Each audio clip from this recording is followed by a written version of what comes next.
بسم اللہ الرحمن الرحیم۔ وائس آف بنت جمیلہ کی جانب سے معزز سامعین کو السلام علیکم۔ رسول اللہ صلی اللہ علیہ وآلہ وسلم کی ولادت اور حضرت عبد المطلب۔ آپ صلی اللہ علیہ وآلہ وسلم کے دادا حضرت عبد المطلب نے خواب میں دیکھا کہ چاندی کی ایک زنجیر آپ کی پیٹھ سے نکلی اور اس کا ایک کنارہ آسمان کی طرف، دوسرا کنارہ زمین کی طرف ہے۔ ایک کنارہ مشرق کی طرف، دوسرا کنارہ مغرب کی جانب ہے۔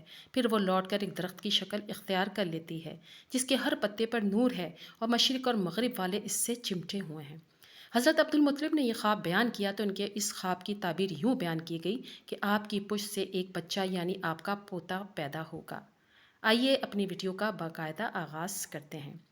نبی کریم کی ولادت کے وقت آپ صلی اللہ علیہ وآلہ وسلم کے دادا محترم حضرت عبد المطلب کی مسرت و شادمانی اور اللہ کا شکر ادا کرنے کے لیے آپ کے کہے ہوئے اشعار کو کتب سیر میں مختلف انداز سے نقل کیا گیا۔ رسول اللہ سے جناب عبد المطلب ہاشمی کا رشتہ الفت شروع سے ہی استوار تھا۔ بالعموم دادا اور پوتے کا رشتہ ولادت کے بعد قائم ہوتا ہے، لیکن رسول اکرم سے ان کا تعلق قبل ولادت ہی مضبوط ہو گیا تھا۔ اس کی بنیادی وجہ یہ تھی کہ عظیم الشان پوتا در یتیم تھا۔ والد ماجد جناب عبداللہ ہاشمی کی ولادت نبوی سے قبل وفات نے دادا اور پوتے کا تعلق بہت مضبوط کر دیا تھا، اور قبل ازیں ان کی ذمہ داریاں کم نہ تھیں کہ صاحبزادہ حضرت عبداللہ کے وصال کی وجہ سے پوتے حضرت محمد کی دیکھ بھال اور پرورش کی ذمہ داریاں بھی آپ ہی کو نبھانی تھیں۔ بوڑھے دادا اور نوخیز پوتے کا رشتہ الفت پوتے کی ولادت سے پہلے جو قائم ہوا تو وفات تک قائم دائم رہا۔ رسول اللہ خواہ اپنی والدہ ماجدہ کی گود میں رہے یا رضائی ماں کے گھر مکہ میں والدہ محترمہ کے ساتھ قیام کیا ہو یا سفر و حزن میں دولت پرورش پائی ہو، یہ تمام ہی اصلاً دادا کی پرورش کا زمانہ تھا۔ ابتدائی حیات کے 8 سال دادا عبد المطلب نے ہی پرورش کی۔ حضرت عبد المطلب کی رسول اللہ سے یہ محبت جو پدرانہ شفقت سے بھی کئی گنا بڑھ کر تھی، قبل ازیں ولادت نبوی میں قائم دائم ہو گئی تھی، کیونکہ روایت میں منقول ہے کہ آپ کے محترم دادا حضرت عبد المطلب کو خواب میں اس بات کی نشاندہی کر دی گئی تھی کہ آپ کی پشت سے ایک ایسا ولد متولد ہوگا جن کی تعلیمات سے عرب و عجم اس کے متی و فرما بردار ہو جائیں گے۔ چنانچہ اسی خواب کو نقل کرتے ہوئے شیخ قسطلانی نے تحریر فرماتے ہیں، حضرت عبد المطلب نے خواب میں دیکھا چاندی کی ایک زنجیر آپ کی پیٹھ سے نکلی، اس کا ایک کنارہ آسمان کی طرف، دوسرا کنارہ زمین کی طرف ہے۔ ایک کنارہ مشرق کی طرف، دوسرا کنارہ مغرب کی جانب ہے۔ پھر وہ لوٹ کر ایک درخت کی شکل اختیار کر لیتی ہے جس کے ہر پتے پر نور ہے اور مشرق اور مغرب والے اس سے چمٹے ہوئے ہیں۔ حضرت عبد المطلب نے خواب بیان کیا تو ان کو اس خواب کی تعبیر یوں بیان کی گئی کہ آپ کے پشت سے ایک بچہ یعنی آپ کا پوتا پیدا ہوگا جس کی پیروی تمام مشرق اور مغرب والے کریں گے، نیز آسمان اور زمین والے ان کی تعریف کریں گے، اس لیے انہوں نے آپ کا نام محمد رکھا۔ نیز حضرت عبد المطلب کو نبی کریم صلی اللہ علیہ وآلہ وسلم کی والدہ محترمہ حضرت سیدہ آمنہ نے بتایا تھا جب انہیں کسی نے کہا بلا شبہ آپ اس امت کے سردار کو حمل میں لیے ہوئے ہیں، پس جب آپ انہیں جنیں تو ان کا نام محمد رکھنا۔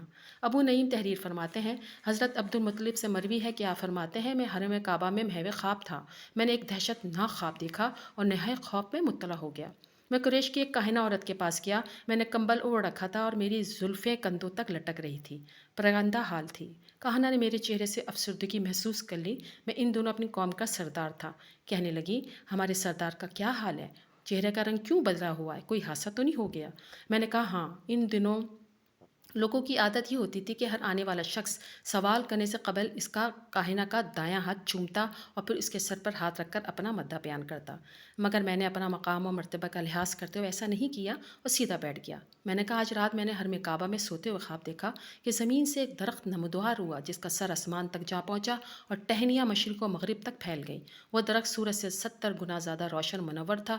پھر کیا دیکھتا ہوں کہ سب عرب و عجم اسے سجدہ کر رہے ہیں، اس کا نور مسلسل بڑھتا چلا جا رہا ہے۔ میں نے دیکھا قریش کے کچھ لوگ اس کی ٹہنیوں سے لٹک گئے اور قریشی کے کچھ لوگ اس کو کاٹنے کے لیے لپکے، لیکن جب قریب ہوئے تو ایک نہایت خوبصورت حسین نوجوان، جس سے بڑھ کر میں نے خوبصورت و بہتر خوشبو والا کوئی نوجوان نہیں دیکھا، انہیں مار بھگایا، اس کی پسلیاں توڑ دیں اور آنکھیں باہر نکال دیں۔ پھر میں نے ہاتھ بڑھایا کہ اس کی کسی ٹہنی کو تھام لوں، مگر اس نوجوان نے مجھے روک دیا۔ میں نے کہا کس کا نصیب ہے؟ کہنے لگے انہی کا نصیب ہے جو اس سے لٹک گئے ہیں اور تم سے سبقت لے جا چکے ہیں۔ میں گھبرا کر خواب سے بیدار ہو گیا۔ یہ سنتے ہی کاہنہ کا چہرہ زرد پڑنے لگا اور گویا ہی اگر تمہارا خواب سچا ہے تو تمہاری پشت سے وہ شخص پیدا ہوگا جس کی حکومت مشرق و مغرب تک ہوگی اور لوگ اس کے دین پر چلیں گے۔ آپ نے یہ سن کر حضرت ابو طالب کے متعلق کہا کہ شاید وہ ہوں۔ جب نبی کریم نے اعلان نبوت فرمایا تو حضرت ابو طالب کہا کرتے تھے کہ قسم باخدا اور درخت ابو القاسم الامین کی شکل میں نمودار ہوا۔ اس روایت کو علامہ جامی نے شواہد النبوت میں بھی نقل کیا۔ وہ درخت بڑھنے کے بعد واپس اپنی جگہ لوٹ گیا، گویا کہ اس کے ہر پتے پر نور تھا۔ یعنی حضرت عبد المطلب کو نبی کریم کی ولادت سے قبل ہی مذکورہ خواب کے ذریعے اس بات کی خبر دے دی گئی تھی کہ آپ کے ہاں ایک متبرک صاحبزادے کی ولادت ہوگی۔ قبل سے ولادت مصطفیٰ اس پرہیبت خواب نے بھی دادا کے دل میں اپنے پوتے کی شان اور عظمت، رفت اور الفت اور محبت پیدا کر دی تھی۔ وجود عبد المطلب میں ضیاء محمدی۔ حضرت عبد المطلب کی جبین مبارک میں رسول اللہ کا نور مبارک چمکتا تھا، جس سے آپ کی وجاہت اور منزلت قریش کے درمیان کافی بلند اور بالا تھی۔ یہی وجہ تھی کہ آپ باقی سارے سرداران مکہ کے مقابلے میں نہایت قدر و منزلت کے حامل تھے۔ اس حوالے سے شیخ قسطلانی تحریر فرماتے ہیں، جب رسول اللہ کا نور حضرت عبد المطلب کی طرف منتقل ہوا اور وہ بالغ ہو چکے تھے تو ایک دن آپ حتیم میں آرام فرما ہوئے۔ جب بیدار ہوئے تو سرما تیل لگا ہوا تھا اور آپ نے نہایت عمدہ خوبصورت جبہ زیب تن فرمایا ہوا تھا۔ آپ حیران ہو گئے اور آپ کو معلوم نہ ہو سکے یہ کام کس نے کیا۔ آپ کے والد نے آپ کا ہاتھ پکڑا اور قریش کے کاہنوں کے پاس لے گئے، پورا واقعہ بتایا۔ انہوں نے کہا، جان لو کہ آسمان کے معبود نے اس غلام کو شادی کی اجازت دی ہے۔ جنازہ حضرت عبداللہ کے والد نے قیلا نامی خاتون سے اس کی شادی کرا دی، جس سے حارث نامی بیٹا پیدا ہوا اور فوت ہو گیا۔ اس کے بعد ہند بنت عمرو سے نکاح کیا۔ اس واقعے کے بعد حضرت عبد المطلب کے والد نے ان کی شادی کروا دی، جس سے حضرت عبداللہ یعنی ابو نبی متولد ہوئے۔ اس حوالے سے شیخ عبدالحق محدث دہلوی مدارج میں تحریر فرماتے ہیں، جب اللہ تعالیٰ نے ابرہہ کے شر سے حضرت عبد المطلب کو نجات بخشی تو ایک دن حضرت عبد المطلب حجرہ نامی جگہ میں سو رہے تھے۔ انہوں نے بہت بڑا خواب دیکھا جس سے وہ خوفزدہ ہو گئے۔ انہوں نے اپنا خواب قریش کے کاہنوں سے بیان کیا تو کاہنوں نے جواب دیا، اگر تمہارا خواب سچ ہے تو یقیناً تمہاری پشت سے کوئی ایسا شخص پیدا ہوگا جس پر تمام زمین و آسمان والے ایمان لائیں گے۔ اس کی نشانیاں خوب ظاہر اور روشن ہوں گی۔ اس کے بعد حضرت عبد المطلب نے فاطمہ سے نکاح کیا۔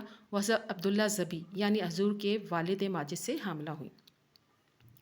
اس طرح وہ نور جو حضرت عبد المطلب کے جبین سعادت میں منور تھا، وہ حضرت عبداللہ یعنی نبی کریم کے والد ماجد کی صورت میں نبی کریم کی دادی میں منتقل ہو گیا۔ اس طرح منقول ہے کہ جب ابرہہ کعبہ کو ڈھانے کے لیے مکہ مکرمہ آیا تو حضرت عبد المطلب نے قریش کو اس نور مبارک کی بنا پر تسلی دی، چنانچہ اس کو بیان کرتے ہوئے شیخ قسطلانی تحریر فرماتے ہیں، جب اسما نعشی کی طرف سے مقرر کردہ یمن کا بادشاہ ابرہہ بیت اللہ شریف کو گرانے کے لیے آیا اور حضرت عبد المطلب کو اس بات کی اطلاع ہوئی تو انہوں نے فرمایا، اے قریش کے لوگوں، وہ اس گھر کو گرا نہیں سکے گا، کیونکہ اس گھر کا ایک رب ہے جو اس کی پناہ میں لے گا، اس کی حفاظت کرے گا۔ پھر ابرہہ آیا اور قریش کے اونٹ اور بکریاں لے گیا، جس میں حضرت عبد المطلب کی 400 اونٹ بھی شامل تھے۔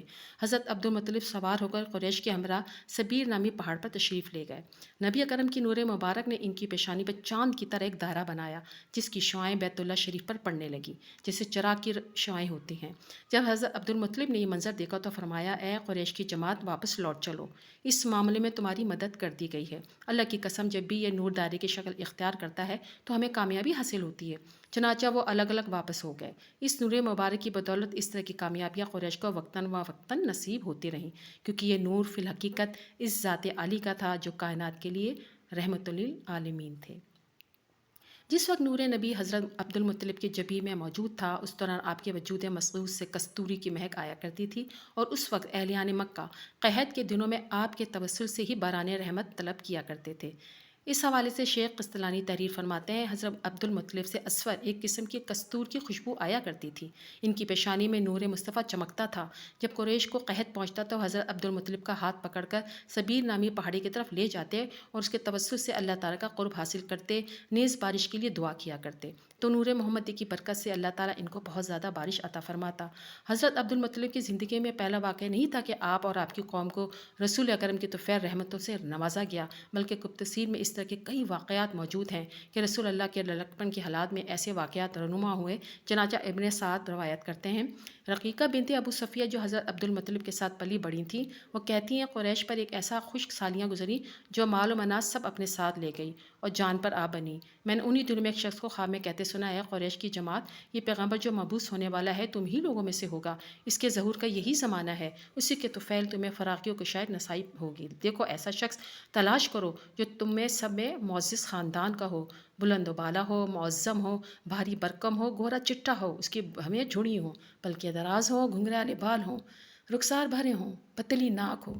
اس کی اولاد اور تم میں سے ہر ایک گھرانے کا ایک ایک فرد نکلے، سب کے سب پاکی حاصل کرو، خوشبویاں لگاؤ، رکن حرم کو بوسہ دو، کوئی قبیس کی چوٹی پہ چڑھ جاؤ، پھر وہ شخص آگے بڑھے، بارش کے لیے دعا کرے، تم سب آمین کہو۔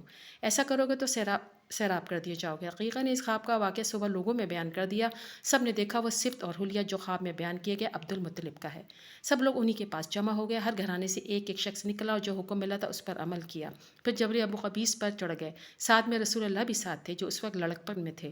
حضرت عبد المطلب آگے بڑھے، دعا کی، یا اللہ یہ تیرے بندے بندے زاد ہیں، یہ تیری کنیز زادیاں ہیں، تو دیکھ رہا ہے ہم پر کیا مصیبت نازل ہے۔ یہ خشک سالیاں ایسی پڑی کہ اس نے تمام جانوروں کو ہلاک کر ڈالا جو پنجے سم رکھتے تھے، اور اب تو جانوروں پر آ بنی ہے۔ یا اللہ ہمیں اس قحط کو دفع کر، ابر رحمت برسا، فراغی عطا فرما۔ لوگ ہنوز واپس بھی نہ ہوئے تھے کہ اس قدر می برسا، اتنی بارش ہوئی کہ وادیاں جاری ہو گئیں، نالے بہنے لگے۔ رسول اللہ کی طفیل ان سب کو سیرابی نصیب ہوئی۔ اسی روایت کو صاحب روضۃ الانف نے بھی نقل کیا ہے، جس میں کچھ الفاظ کی زیادتی بھی ہے۔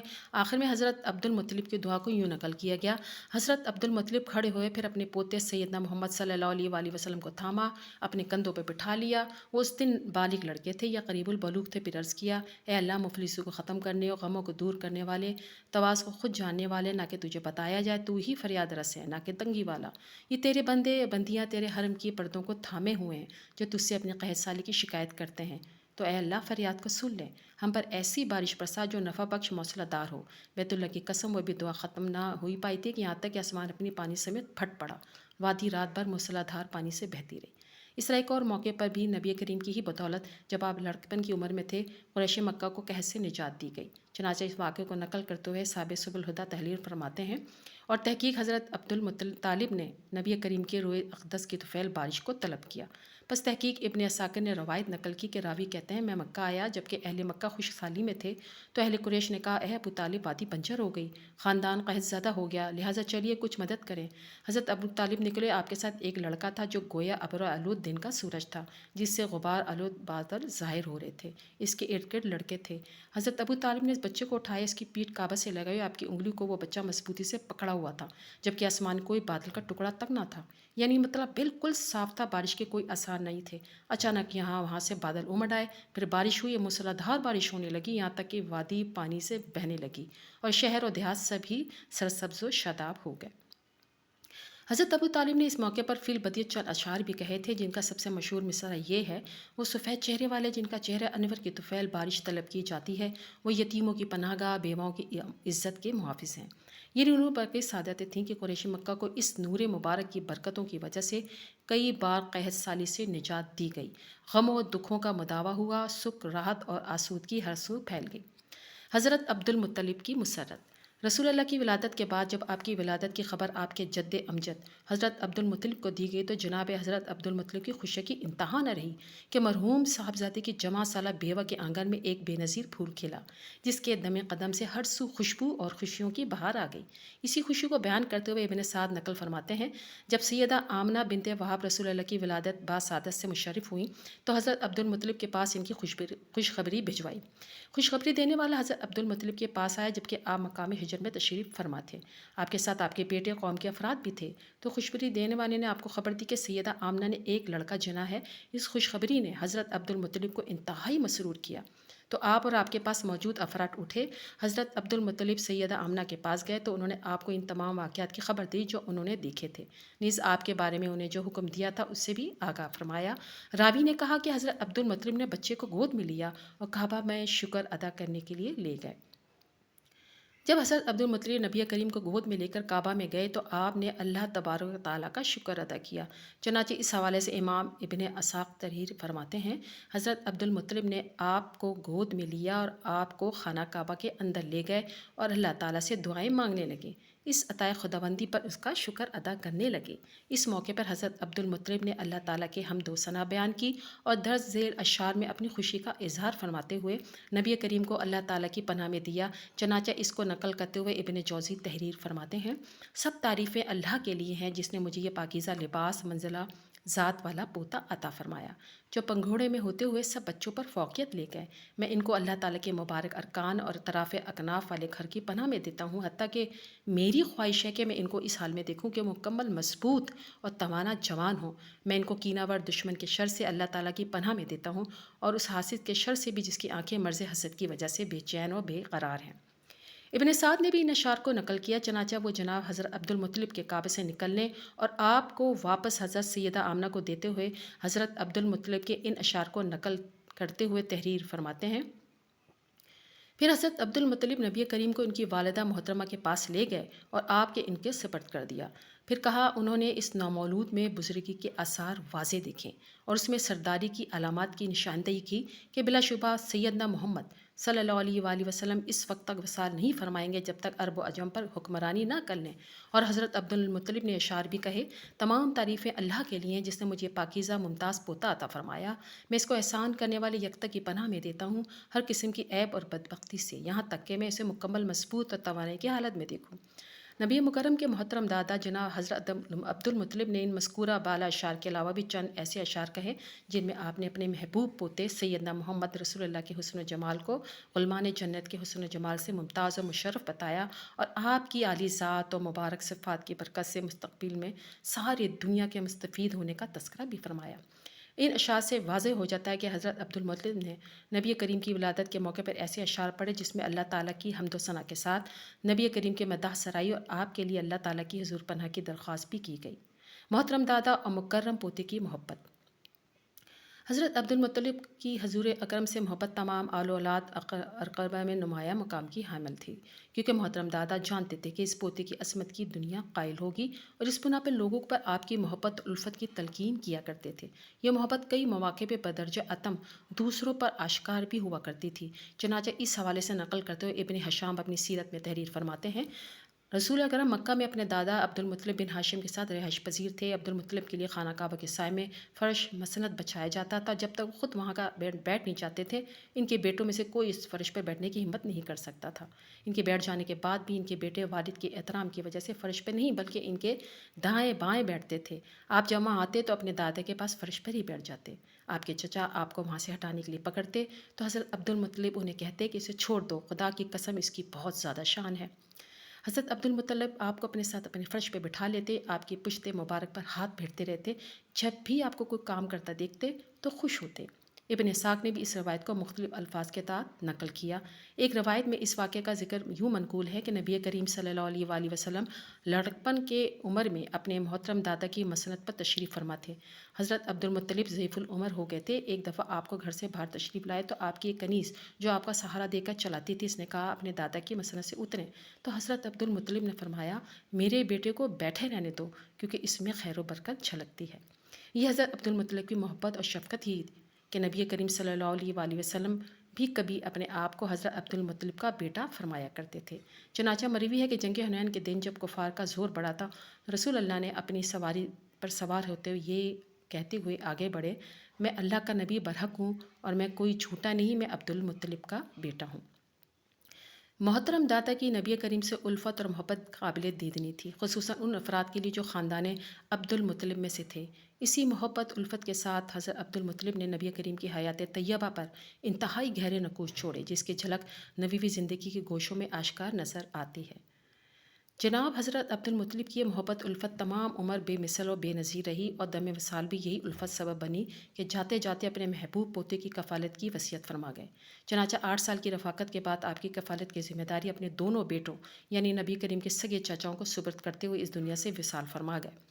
نبی کریم کی حیات مبارکہ میں حضرت عبد المطلب کے چھوڑے یا نقوش کو بیان کرتے ہوئے ڈاکٹر محمد یاسین مظہر صدیقی تحریر فرماتے ہیں، عظیم تر پوتے کی شخصیت اور حیات پر بزرگ دادا کی چھتنار گھنی شخصیت اور حیات کا سایہ کتنا گہرا تھا، اس کا اندازہ اس حقیقت سے کیا جا سکتا ہے کہ پورے 8 سال کا ایک لمحہ بھی حیات نبوی میں ان کے حدود و قیادر کے پرے نہ تھا۔ پیدائش سے قبل انتظار سعادت اور محبت کا جاگزار لمحہ ہو، یہ در یتیم پوتے کی آنے کی پرمسرت انتظار کی گھڑی ہو۔ دادا جان گرامی کی بے قرار محبت و شفقت بے پناہ الفت کی ایک بے مثال اور اچھوتی کہانی سناتی ہے۔ ولادت کے بعد کے تمام واقعات اور حالات، قوائف اور حوال، سوانح اعمال سے بھی تو دادا گرامی کے سخت پر تھے۔